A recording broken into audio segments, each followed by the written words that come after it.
আসসালামু আলাইকুম। Banking knowledge ভিডিওর পক্ষ থেকে আবারও সবাইকে শুভেচ্ছা ও স্বাগতম। আমি আশা করি সকলেই ভালো আছেন যে যেখানে আছেন এবং আল্লাহ সবাইকে যেন ভালো রাখেন। আজকে আমি আপনাদের জন্য নতুন একটি ভিডিও টিউটোরিয়াল নিয়ে এসেছি। আমার টপিক হচ্ছে assignment procedure regarding work order finance. তো চলেন শুরু করা যাক। স্ক্রিনে আমরা দেখতে পাচ্ছি আমরা কিভাবে হচ্ছে অ্যাসাইন করব। ফার্স্ট ইস্যু হচ্ছে আপনার যে ক্লায়েন্টটা হচ্ছে যিনি অ্যাওয়ার্ডেড হয়েছেন, যিনি একটা কাজের জন্য নোয়া পেয়েছেন, নোটিফিকেশন অ্যাওয়ার্ড, এবং যার ফেভারে আপনি হেড অফিস থেকে অলরেডি স্যাংশন লেটার এনেছেন। I mean you have obtained the sanction letter from head office, then you have prepared a branch sanction letter regarding this. After that you have to proceed the assignment procedure. Okay, so আমাদের হচ্ছে চারটা procedure দেখেন। First হচ্ছে client application to the authority. Okay, so আমরা second হচ্ছে client application to the bank assigning and power of attorney, and fourth হচ্ছে forwarding to authority assigning. So প্রথম হচ্ছে ক্লায়েন্ট হচ্ছে একটা অথরিটিকে ইনফর্ম করবে যে এই মর্মে যে আমি এরকম একটা কাজ পেয়েছি, আমি একটা কাজ পেয়েছি এবং সেই কাজটা হচ্ছে অ্যাসাইন করতে চাচ্ছি, এই একটা বিষয় হচ্ছে। আর তার একটা কপি হচ্ছে ব্রাঞ্চকে দিবে, এবং ব্রাঞ্চ হচ্ছে একটা পাওয়ার অফ অ্যাটর্নি তার কাছ থেকে নিবে, ক্লায়েন্টের কাছ থেকে অ্যাজ এ অ্যাটর্নি হিসেবে, দেন হচ্ছে ব্যাংক ডিভিশনকে একটা প্রোডাক্ট দিবে। সো চলুন এটা আমরা প্র্যাকটিক্যালি দেখব। প্র্যাকটিক্যালি আমরা কিভাবে ফরম্যাট ফলো করে আমরা করি। সো এইটাতে দেখেন,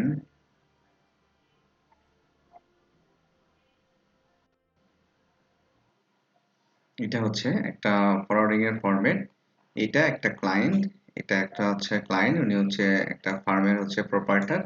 উনি ওনার একটা ব্যাংকে অ্যাকাউন্ট থাকবে, যে কোনো ব্যাংকে আপনার তার যে অ্যাকাউন্ট থাকবে, আর অথবা তিনি যে ব্যাংকের ক্লায়েন্ট, সো সেই ব্যাংকের অ্যাকাউন্ট নাম্বার উনি এখানে দিবেন, অ্যাকাউন্ট নাম্বার, ব্রাঞ্চের নাম দিবেন, এইগুলো হচ্ছে তার ফরওয়ার্ডিং উল্লেখ করে দিবেন। এবং ওনার যে সেফর আমরা ডিভিশনটা ধরছি হচ্ছে এলজিডি। সো এখানে দেখেন request for assigning, so of cheques in favour of, এই এই যে ক্লায়েন্টের নাম, তার অ্যাকাউন্ট নাম্বার এবং ব্যাংকের নাম্বার। ওকে, সো এখানে হচ্ছে এটা সিম্পল বিষয়, সে সিম্পল টার্মস লিখবে যে আন্ডারসাইন এবং হচ্ছে ফার্মের হচ্ছে proprietor has been awarded A work order from your department for total amounting টাকা, কত টাকার একটা অ্যাওয়ার্ড পেয়েছে সেটা লিখবে, এবং এটা হচ্ছে কাজের বিবরণ।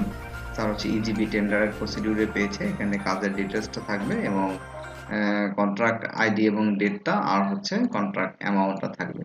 সো এটা উল্লেখ করে সে হচ্ছে এখন এই ওয়ার্ক অর্ডারের প্রসিডিউরটাতে এখানে বলবে যে বিলটা অ্যাসাইন করতে হবে এবং ব্যাংকের অ্যাকাউন্টে এবং ব্যাংকের ফেভারে। এইভাবে করে ক্লায়েন্ট হচ্ছে, যিনি বিলটা, যার বিলটা ব্যাংক থেকে অ্যাসাইন করব, বা যে ব্যাংকের ক্লায়েন্ট, সেই ক্লায়েন্টই হচ্ছে তার রেসপেক্টিভ ডিভিশনে, যে ডিভিশন থেকে সে নিয়ে কাজ পেয়েছে সেখানে একটা ফরওয়ার্ডিং দেবে। এটা হচ্ছে ফার্স্ট ইস্যু। ওকে, দেন হচ্ছে সেকেন্ড হচ্ছে উনি এর একটা কপি ব্রাঞ্চকেও জানাবে, তার যে বেনিফিশিয়ারি ব্রাঞ্চ, যে ব্যাংকে তার অ্যাকাউন্ট আছে সেই ব্যাংকেও তিনি জানাবেন। সো হেড অফ ব্রাঞ্চকে বা ব্রাঞ্চ ম্যানেজারকে উনি হচ্ছে একটা ফরওয়ার্ডিং দিবেন যে acceptance regarding confirmation for collection of checks. ঠিক আছে, এই মর্মে উনি একটা ফরওয়ার্ডিং কিন্তু দিবেন। সেম ফরম্যাটে হবে, সেম কথাগুলোই হবে। ঠিক আছে, সেম কথাগুলোই হবে, একটু জাস্ট ভাষাগত চেঞ্জ আসবে। যে for execution of above work since we are intended to obtain financing from available limit, so I would like their request you to kindly obtain confirmation in written from the relevant authority executive AGD to effect the checks including security leading to the above. Work order will be assigned under reference in the joint name of the contractor and their bank balance following captions. So এইভাবে করে উনি এই ফরম্যাটে হচ্ছে উনি branch manager যিনি থাকবেন, যে ব্রাঞ্চ থেকে বিলটা অ্যাসাইন হবে, তাকে উনি একটা ফরওয়ার্ডিং দিবেন। সো এটা তো ক্লায়েন্টের পার্ট গেল। সেকেন্ড হচ্ছে আমরা ব্যাংকের করণীয় কি, ব্যাংক হচ্ছে একটা পাওয়ার অফ অ্যাটর্নি, তার হচ্ছে নন জুডিশিয়াল স্টাম্পে তার কাছে এটা নিয়ে নিবে 300 টাকার স্টাম্প, বাকি যদি আরো লাগে সেখানে সে কার্টেজ ইউজ করবে। সো এখানে হচ্ছে ইরিভোকেবল পাওয়ার অফ অ্যাটর্নি, অপ্রত্যাহারযোগ্য power of attorney for direct collecting of cheques bills from office of the executive engineer LGD Kushtia. So যে ডিভিশন যে ডিস্ট্রিক্টে হোক, সেইটা হচ্ছে ইরিভোকেবল পাওয়ার অফ অ্যাটর্নি নিবে। এখানে হচ্ছে ক্লায়েন্ট থাকবে হচ্ছে প্রিন্সিপাল, আর ব্যাংক থাকবে হচ্ছে অ্যাটর্নি।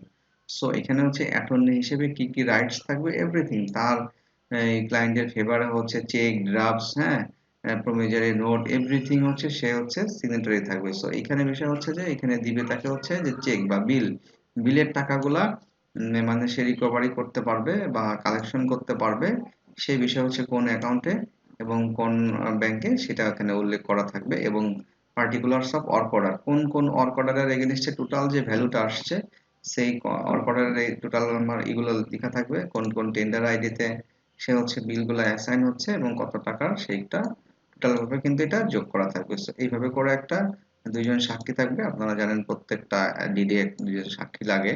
সো এইভাবে করে হচ্ছে তার কাছ থেকে আমরা পাওয়ার অফ অ্যাটর্নি সিগনেচার করে নেবো, এবার একটা ডিড এক্সিকিউট করতে হবে। হ্যালো, এরপরে লাস্ট পার্ট হচ্ছে ব্যাংক থেকে কি করতে হবে, ব্যাংক থেকে এখানে একটা ফরওয়ার্ডিং দিতে হবে। ঠিক আছে, মানে ডিভিশনকে ফরওয়ার্ডিং দিতে হবে। এই ফরওয়ার্ডিং দেওয়ার সময় হচ্ছে ভেরি মাচ কেয়ারফুল থাকতে হবে, বিকজ অনেকে হচ্ছে এটা হাতে হাতে যে সিগনেচার করে নিয়ে আসে, মানে মোর সিকিউরড হওয়ার জন্য মার্কেটে সিকিউরড হওয়া যায় না, তখন কিন্তু কোনো ডকুমেন্টেশনই থাকলো না।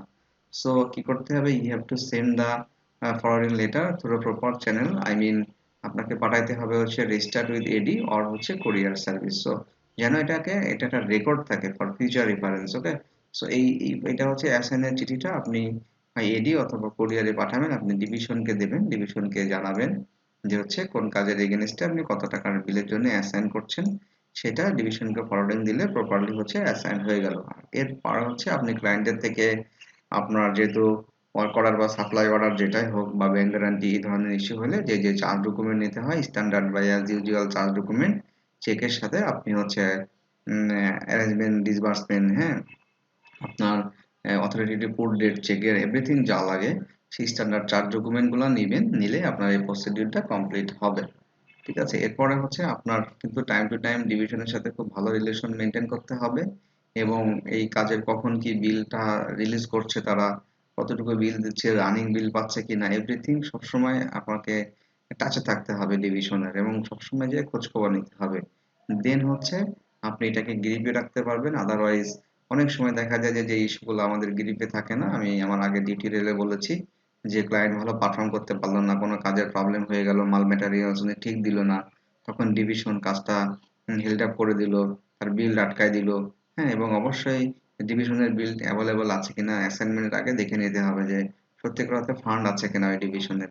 সো এগুলো দেখে খুব কেয়ারফুলি আগাইলে আমরা হচ্ছে তখন খুব সেফ সাইডে আমরা ওয়ার্ক অর্ডার ফাইন্যান্সটাকে মনে করেন মেনটেন করতে পারবো, এবং ব্যাংকের অ্যাসেট কোয়ালিটি ভালো থাকবে। ঠিক আছে, এই গেল হচ্ছে আমার অ্যাসাইনিং এর পার্ট। আর এরপরে হচ্ছে আপনার কিছু বিষয় আছে, যেমন ক্লায়েন্টকে ম্যানেজ করার বিষয় আছে। আমরা আমরা জানি যে হচ্ছে আপনার যখন এই উম, হয় আমরা পে অর্ডার লিমিটগুলা ক্লায়েন্টদেরকে দিই, পে অর্ডার লিমিট, তখন হচ্ছে অনেকগুলা পে অর্ডার হয়। আমি ইজিবিতে যখন তারা টেন্ডার কেনে পে অর্ডার আমরা বিল বন্ড দিই, তখন ক্লায়েন্ট ওয়াইজ আপনারা এভাবে করে ডাটাবেস করে নিতে পারেন এক্সেলে। হ্যাঁ, কার কতগুলো পে অর্ডার, কোন কোন পে অর্ডার ইস্যু হচ্ছে এবং কত অ্যামাউন্ট, তার এগুলো মার্জিন মার্জিন কত ধরা থাকছে।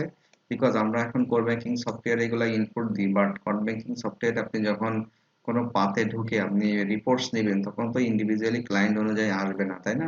সো এই কারণে এক্সেলটা মেনটেন করলে আপনাদের ভালো হবে। এক্সেলটা মেনটেন করলে খুব বেটার হবে। আপনাকে ক্লায়েন্ট ফোন দিলেই আপনি তাকে ইনস্ট্যান্ট সার্ভিস দিতে পারবেন, যার কত টাকা মার্জিন ধরা আছে বা কতগুলো পে অর্ডার রিলিজ হয়নি। এখানে যেগুলো রিলিজ হবে আপনাকে ডেবিট মার্ক করে সেগুলোকে রেড মার্ক করে রাখতে পারেন, আর যেগুলো বাইরে থাকবে আই মিন যেগুলো রিলিজ হয় না সেগুলোর আপনি ফিল্টার করলে এখানে পেয়ে যাবেন। ঠিক আছে, সেইভাবে করে আপনারা হচ্ছে ক্লায়েন্টকে ম্যানেজ করতে পারবেন। সো এই ছিল আজকে আমার video tutorial. So I think you have enjoyed it. So আমার এই যদি হচ্ছে টিউটোরিয়াল ভালো লাগে থাকে তা আপনারা অবশ্যই আমার রিকোয়েস্ট থাকবে, মাই Ernst request to subscribe my channel, and obviously you must share my videos to different social medias and share it। আর অবশ্যই আমার সাথে থাকবেন। আর ফাইনালি হচ্ছে দোয়া করি আমরা যেন আল্লাহ আমাদের এই করোনা মহামারী থেকে সবাইকে মুক্ত করেন, যে যেখানে আছেন ভালো থাকবেন। সো আজকে এই পর্যন্তই, ভালো থাকবেন, খুদা হাফেজ।